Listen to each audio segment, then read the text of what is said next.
Assalamualaikum warahmatullahi wabarakatuh. Bapak Ibu sekalian, ada pertanyaan lagi terkait dengan penginputan SKP di akhir tahun ini yang berhubungan dengan pegawai tata usaha. Oke, untuk pegawai tata usaha sebetulnya sama, cuma nanti berbeda pada tupoksinya saja. Nah, saya ambil contoh misalnya di sini, ini aplikasinya sudah saya buatkan untuk TU.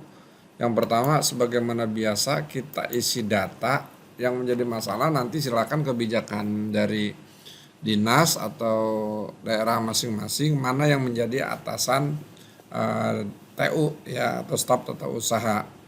Kalau di sini misalnya untuk staf tata usaha, saya ambil contoh pejabat penilainya adalah misalnya kita ambil pejabat yang dinilai adalah Triyono.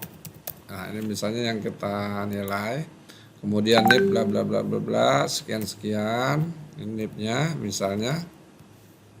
Nah, kemudian Pak pangkatnya di sana dia misalnya pembina ya.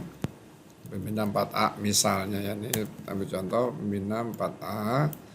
Kemudian siapa pejabat penilainya? Biasanya ada yang mengambil kebijakan, ada yang boleh kepala sekolah atau Kasubag TU yang ada di KCD masing-masing, atau nanti siapa yang kebijakan daerah yang untuk menilai tata usaha.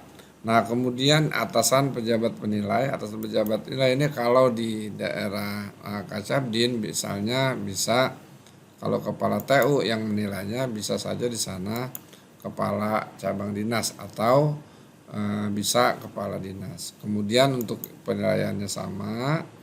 Nah, nanti yang menjadi perbedaan adalah di SKP jabatan fungsional kuantitatif. Nah, ini sudah disiapkan jabatan fungsional kuantitatifnya. Nah, ini nanti tinggal diisi oleh Bapak dan Ibu. Nah, yang pertama kalau nanti kepala atasan Bapak Ibu dari TU adalah kepala sekolah, berarti di sini tinggal menginput jabatan yang kepala sekolah nomor 4 di sini, nomor 4 misalnya. Kalau misalnya Bapak Ibu atasan dari dinas atau instansinya yang menilai adalah kepala cabang dinas, maka di sini cabang dinas adalah nomor 2. Nah, kemudian kalau misalnya kepala dinas atasan TU yang ada di sekolah, misalnya langsung kepala dinas, maka di sini 1. Namun saya ambil contoh saja, misalnya kalau di sini adalah atasan penilai dari TU adalah kepala sekolah, maka di sini 4. Nah, lalu ke bawahnya bagaimana? Cukup 1 saja untuk TU di sininya karena dia langsung tugasnya udah include di rincian tugas masing-masing. Ini cukup 1. Lalu di sini sudah saya siapkan ada berapa, ini maksimal ada 13 baris. Nah, 13 baris, jika nanti lebih Bapak Ibu tinggal tambahkan. Nah, ini pun berkaitan dengan bidang masing-masing. Ini saya sudah rinci Bapak Ibu. Untuk bendahara TU itu ada 11 poin tupoksinya. Di samping ini ada 11, kemudian kepala tenaga administrasi ada 7 poin, atau 7 indikator, atau 7 butir. Kemudian pemeliharaan sarana ada 7. Kemudian pengadministrasian ini ada 10, kemudian pengadministrasian keuangan ada 7, di sebelah kanannya ada ya dalam kurung. Kemudian pengadministrasian layanan bimbingan konseling, kemudian pengadministrasian perpustakaan 6, kemudian pengadministrasian kesiswaan ada 10, kemudian pengadministrasian kurikulum ada 14, pengelola barang milik negara ada 9, kemudian pengelola data layanan informasi edukasi ada 11, pengelola lab ada 5, kemudian pengelola perpustakaan ada 9, pengemudi ada 7, petugas ada 12 poin, pramubakti ada 3 poin, pramu kebersihan ada 7 poin atau 7 butir, kemudian pramu lab ada 6, dan pranata kearsipan ada 8. Nanti Bapak Ibu setelah itu tinggal pilih. Pilihnya bagaimana? Di sana apakah jabatan TU di sekolah Bapak Ibu itu apa? Misalnya bendahara TU atau kepala tenaga administrasi Atau nanti yang mana yang melekat jabatan Bapak dan Ibu yang ditugaskan oleh sekolah.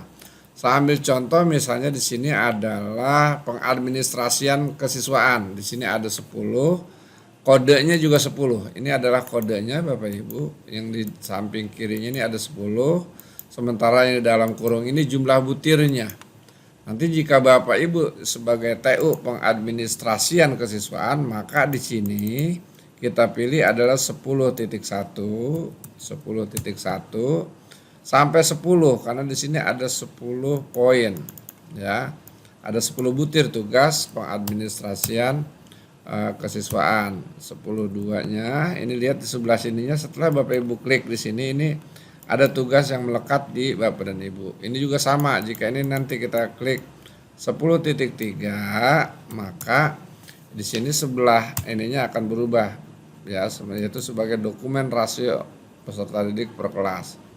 Nah, ini lagi ini daftar periksa. Nah, ini kalau kita rubah jadi 10.4 karena 10 ini adalah bagian dari TU yang bertugas sebagai pengadministrasian kesiswaan. Ini kita enter, dia akan berubah dokumentasi prestasi akademik. Kemudian ini kita ganti 10.4 tadi udah, sekarang 10.3, 10.4 sekarang 10.5. Nah, ini artinya Bapak Ibu tinggal klik, nanti di sini adalah 10.5 gitu ya. Seterusnya nggak ada, ini Bapak Ibu bisa hilangkan dengan jangan dihapus karena kita masih membutuhkan aplikasi untuk orang lain juga ya. Ini caranya tinggal di drag, kemudian ini di hide, klik kanan hide, hidden ya. Nah, ini menjadi inilah tugas dari seorang TU bagian pengadministrasian kesiswaan. Sehingga nanti target capaiannya berapa yang telah diisi ini misalnya. Kemudian lalu bagaimana yang lain? Yang lain juga sama. Ini kita misalnya di bendahara, ada yang TU jadi bendahara. Ini tinggal klik diganti di sininya, di hasil kerjanya ini menjadi angka 3 dan seterusnya ya, 3. Ada berapa tugas yang nomor 3 ini? Ada 11, berarti dia inputnya sampai 3.11. Begitu pula yang 9, pengadministrasian perpustakaan, atau juga ada Bapak Ibu yang bertugas pengadministrasian pegawai nomor 6. Nah, nomor 6 ini klik nomor 6, ada berapa? Dia ada 10 butir untuk tugas pengadministrasian pegawai. Nah, setelah itu kita lihat evaluasi kerjanya. Tinggal kita masukkan di sini yang berwarna hijau ini yang isinya. Jadi Bapak Ibu hanya mengisi di bagian berwarna hijau. Misalnya ini 100%, kita tulis 100%. Ya, dan terus ini mengikuti. Ini misalnya berapa bulan? 1 bulan, laporannya ada 1. Kemudian ini untuk yang apa nih? Dokumen masa pengenalan lingkungan siswa. Bahwa dokumennya kurang, maka misalnya ada hanya 60%, tulis 60%. Ya. Ada waktunya 12 bulan, isi udah lengkap. Nah, maka ini akan kita lihat hasilnya di sini adalah 86,43. Kesimpulannya adalah sesuai dengan ekspektasi. Maka tanda sini di panah ini kita masukkan sesuai ekspektasi. Nah, kemudian untuk penilaian perilaku kerja atau berakhlak itu kita sesuaikan dengan apa yang ada pada masing-masing si yang dinilai ini. Nah, ini maka kita masukkan apakah dia baik, apakah di sini nanti penbaliknya bagaimana, apakah ini nanti kalau misalnya ini kurang baik di sininya maka ditulis 1.1 di enter. Nah, ini hasilnya. Kemudian sini juga sama dan seterusnya. Kalau misalnya ini tidak sesuai dengan yang ada dalam perilaku kehidupan sehari, tidak kompeten misalnya, maka di sini 2.2.1, maka seperti ini hasilnya. Meningkatkan kompetensi diri untuk tantangan yang berubah. Kemudian ininya juga sama, ini adalah 21.1. Itu untuk penilaiannya. Selanjutnya kita lihat hasilnya di sini. Ini adalah di bawah ekspektasi. Kenapa di bawah ekspektasi? Karena nilainya masih banyak yang kurang. Dan ini pun harus disesuaikan bahwa di sininya adalah di bawah ekspektasi, sesuaikan dengan hasil ini. Itu mungkin yang dapat disampaikan. Nah, setelah itu kita lihat dokumen bahwa dalam catatannya di sini bahwa yang kita nilai adalah capaian masih baik, berarti kinerja pegawai adalah kurang atau misconduct. Nah, maka ini dari mana? Hasil dari evaluasi yang dilakukan oleh